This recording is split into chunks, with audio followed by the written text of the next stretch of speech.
కనికరము కలిగిన దేవుడు అన్న అంశాన్ని నేర్చుకుందాం. దేవునికి ఉన్న స్వభావ గుణాల్లో కనికరం ఒకటి. దేవుని కనికరం ఎలా తెలుస్తుంది? దేవుని కనికరం మనం ఎలా తెలుసుకోగలం? ఆయన చేసిన కార్యాలను బట్టి మనం తెలుసుకోగలం. కొంతమంది అవి కూడా అర్థం తెలుసుకోలేకపోతున్నారు.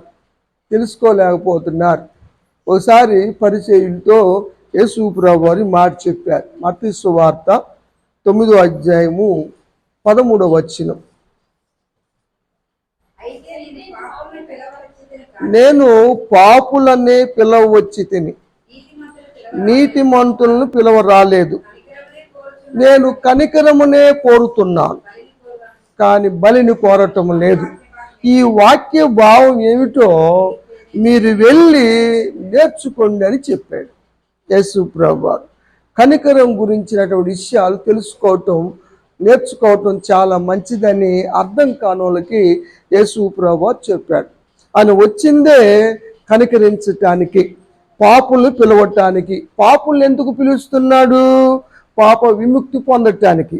పాపులు ఎందుకు పిలుస్తున్నాడు? పాప క్షమాపణ పొందటానికి. పాపులు ఎందుకు పిలుస్తున్నాడు? వారు పాపాల నుండి రక్షణ పొందటానికి. ఈ సత్యాన్ని అందరూ అర్థం చేసుకోలేకపోయారు. దాని భావాన్ని తెలుసుకోమని, నేర్చుకోమని యేసు ప్రభువు చెప్పారు. యేసు ప్రభువు చేసిన కార్యములన్నీ కూడా ఆయన యొక్క కనికరముతో చేయబడిన కార్యాలే అని వాక్యంలో మనం చూడగలుగుతా ఉన్నాం. ఒకసారి మత్తయి సువార్త 20వ అధ్యాయంలో 34వ వచనంలో ఇద్దరు గుడ్డివారు యేసు ప్రభువు దగ్గరకు వచ్చారు. కనికరించమన్నారు. యేసు ప్రభువు వారిని చూసి కనికరపడి వారి కన్నులను ముట్టాడు. వెంటనే వారు దృష్టి పొందారు కనుక ఆయన వెంట వెళ్ళారు. యేసును వెంబడించిన వారందరిలో కూడా దేవుని కనికర కార్యం పొందిన వారే.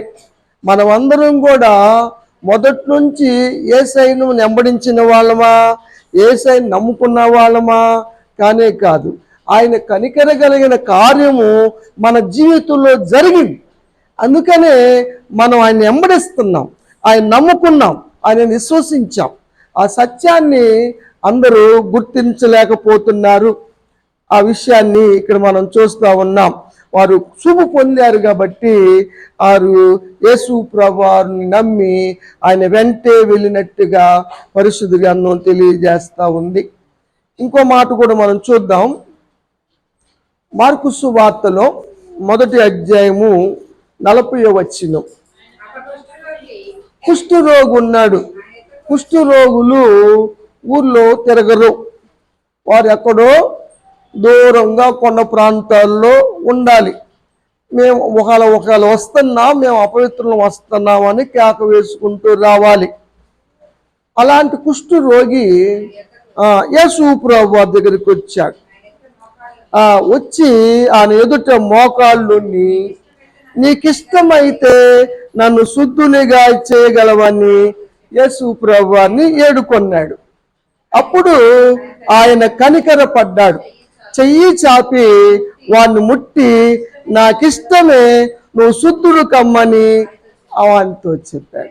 నిజంగా దేవునికి ఇష్టమే. ఏమా అయితే మనకిష్టమైతేనే చేస్తాడు. మనమందరం కూడా ఇష్టపడే తీసుకున్నాం. బలవంతంగా ఎవరిని మన యేసయ్య దగ్గర నడిపిలా, ఎవరిని నెట్లా, మన ఇష్టపూర్వకంగా వచ్చాం. ఎందుకంటే మన గృహంలో దేవుడు చేసిన కార్యాలను బట్టి.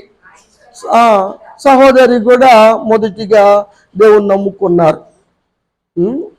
తర్వాత మరి కుమార్తె నమ్ముకుంది. అమ్మాయి కూడా నిజంగా 150 కీర్తనలు చెప్పింది కంఠస్థంగా. ఏది చూడకుండా ప్రతి ఆదివారం నాడు కూడా కీర్తన గ్రంథం చెప్పింది. 150 కీర్తనలు చెప్పింది. అమ్మాయి ఇప్పుడు బ్యాంక్ మేనేజర్ అయ్యింది. దేవుళ్ళో నడుస్తూ ఉంది. మ్యారేజ్ కూడా మరి ఆ విధంగానే చేసింది, క్రిస్టియన్ మ్యారేజ్. తర్వాత కుమారుడు కూడా నమ్ముకున్నాడు. ఆ విధంగా దేవుణ్ణి నమ్ముకుంటూ వచ్చారు వాళ్ళు.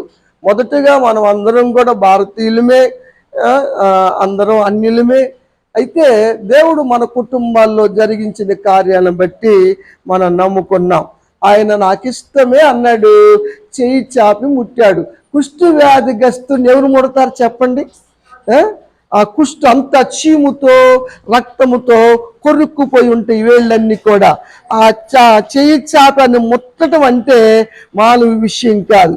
అప్పుడప్పుడు అక్కడ అడుక్కునే వాళ్ళు చూస్తాం, కొంతమంది సందా వేయాలని ఇష్టపడ్డా కూడా అంతెత్తునేస్తారు.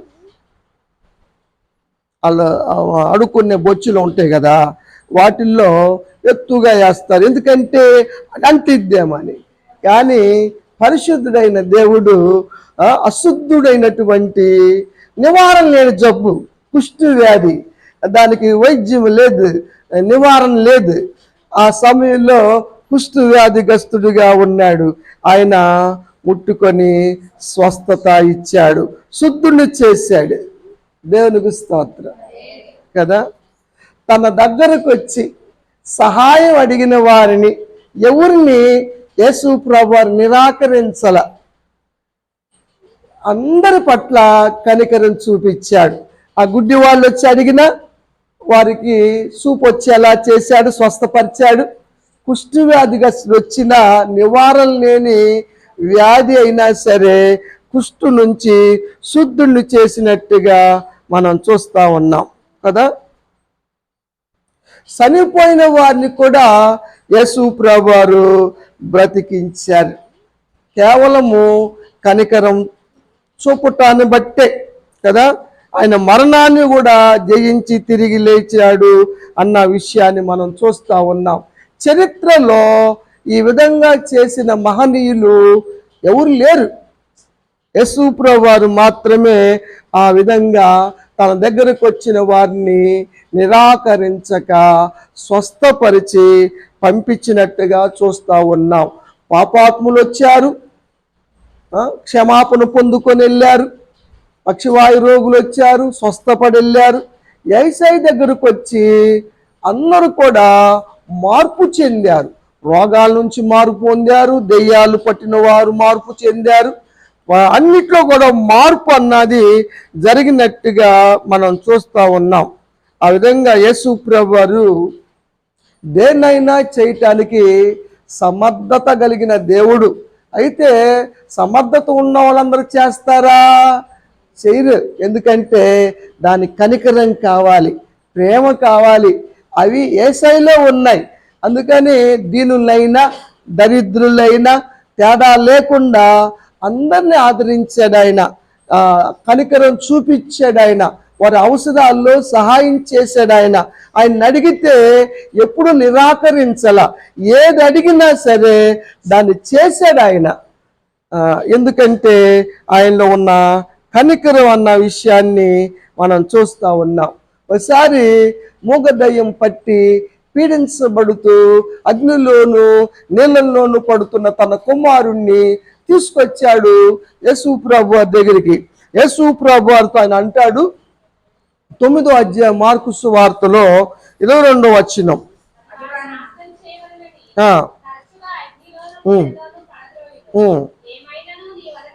అయ్యా నీ వల్ల అయితే మా మీద కనికరపడి మాకు సహాయం చేయమని వాళ్ళ తండ్రి అడిగాడు. కాబట్టి యేసు ప్రభువారు నిరాకరించల. నువ్వు అన్యుడివి అల్ల, కాబట్టి తన దగ్గరకు వచ్చి సహాయం అడిగిన ప్రతి ఒక్కరికి కూడా తన కనికరం ద్వారా సహాయపడే పంపారు, సహాయం చేశాడు. మోగవైన శివుడి దయ్యాన్ని ఆయన గద్దించాడు, వదిలిపోమ్మని ఆయన ఆజ్ఞాపించాడు. మరలా ఇంకెప్పుడు అతనిలో ప్రవేశించొద్దని 25వ వచనంలో చూస్తాం.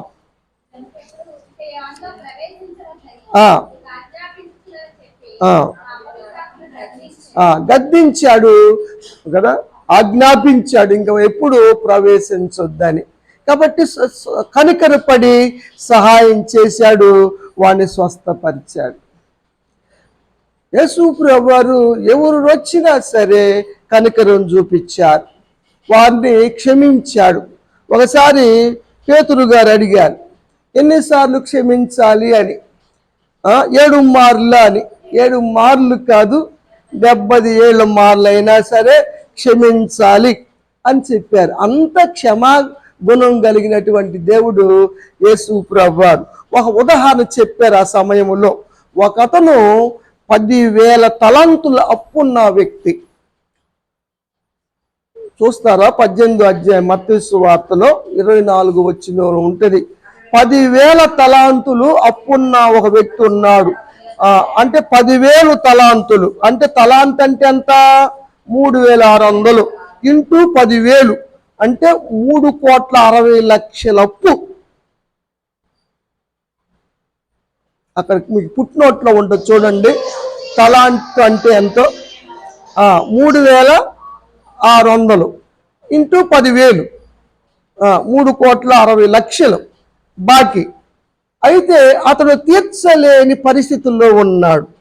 ఓర్చుకోమని, క్షమించమని అడిగాడు. ఆయన కనికరపడి క్షమించాడు. కనికరపడి అప్పుని రద్దు చేశాడు. దీని భావం ఏమిటంటే, మనం కూడా దేవునికి విరుద్ధంగా మనం చేసిన పాప రుణం ఎంతో తెలుసా? అదిగో అంత 3,60,00,000 అంతా. ఇది తీర్చేది కాదు, తీరేది కాదు. అతను ఏమన్నాడు? తీర్చలేనయ్యా, నా వల్ల కదయ్యా, ఓర్చుకోయ్యా, క్షమించయ్యా అన్నాడు. ఆ యజమాని క్షమించాడు. ఆ యజమానే యేసు ప్రభువారు. మన పాపాలను కూడా మన క్షమించయ్యా అంటే మన పాప రుణాలన్నీ కూడా ఆయనే తీర్చాడు. అది కనికరపడి అన్న విషయాన్ని ఇక్కడ మనం చూస్తా ఉన్నాం. అవన్నీ కూడా పాపాన్ని కొట్టివేశాడు సిలువలో. మన మీద విరోధంగా రాయబడినటువంటి ధర్మశాస్త్రాన్ని విరోధంగా ఆ మేకులతో కొట్టివేశాడు కదా. ప్రామిసరీ నోట్ రాసామనుకో, దాని మీద రక్తంపై ఎర్ర గుర్తు పడితే అది చెల్లదు కదా. యేసయ్య రక్తం చిందించటం వల్ల, ఆ రక్త ప్రోక్షణం జరగటం వల్ల మన మీద విరోధంగా ఉన్నటువంటి ధర్మశాస్త్రం కొట్టివేయబడింది. మనకు విడుదల వచ్చింది, మనకు పాప క్షమాపణ కలిగింది. అదంతా కూడా ఆయన కనికరముతోనే చేశాడని దేవుని యొక్క వాక్యంలో మనం చూస్తూ ఉన్నాం. ఇంకొక మాట మనం జ్ఞాపకం చేసుకున్నాం. పౌలు గారు ఆత్మీయ బిడ్డగా ఉన్న తిమోతి గారికి రాస్తూ తన జీవితం గురించి చెప్పిన సందర్భాన్ని 1వ అధ్యాయము 12వ వచనములో, పూర్వము నేను దూషకుడను, హింసకుడను, హానికరుడను, నేను ప్రధాన పాపిని, నన్ను కరుణించి క్షమించి తన పరిచర్యకు నియమించుకున్నాడు అని తిమోతికి రాశాడు కదా. 12వ అధ్యాయం 16వ అధ్యాయం 2 కలిపి చెప్పాను నేను మీకు. కాబట్టి ఆయన కనికరం వల్ల క్షమించబడ్డాడు. నిజంగా ఒకప్పుడు నేను కూడా అలాగనే మరి దేవునికి విరోధంగా జీవించిన వాడినే. ఆయన దేవుడు కరుణించి కనికరించి నాకు కూడా తన పరిచర్యను చేసే భాగ్యాన్ని ఇచ్చాడు. దేవునికి స్తోత్రం. ప్రధాన పాపిని నన్ను కరుణించాడని పౌలు గారు చెప్పాడు. నేను చెప్తున్నాను, మీరు చెప్పలేరంటారా? మీరు ప్రధాన పాపులు కాదా? మీరందరూ ఏ పాపం చేయని వారా? ఏ భేదం లేదు, అందరూ పాపం చేసిన వారే, దేవుడు అనుగ్రహించు మహిమను పొందే యోగ్యత లేని వారమే. కానీ కనికరం ద్వారా ఆయన ధన్యతను, భాగ్యాన్ని మనకిచ్చాడని దేవుని యొక్క వాక్యంలో మనం చూస్తున్నాం. యేసు ప్రభువారు చాలా విషయాల్లో వాళ్ళకి అర్థం అవటానికి ఉపమాన రీతిగా బోధించాడు. ఇందాక చెప్పింది కూడా మీకు ఉపమాన రీతిగానే. అదేవిధంగా తప్పిపోయిన కుమారుడు అన్న విషయాన్ని కూడా ఉపమాన రీతిగానే బోధించాడు. తండ్రికి పరలోకానికి విరోధంగా పాపము చేసినటువంటి కుమారుడు, చిన్న కుమారుడు తండ్రి దగ్గరకు వచ్చాడు. వచ్చినప్పుడు 15వ అధ్యాయం లోకాసు సువార్త 21వ వచనం, తండ్రి పరలోకమునకును నీకును విరోధంగా పాపము చేశాను, ఇక మీదట నేను కుమారుని అనిపించుకుంటానికి యోగ్యత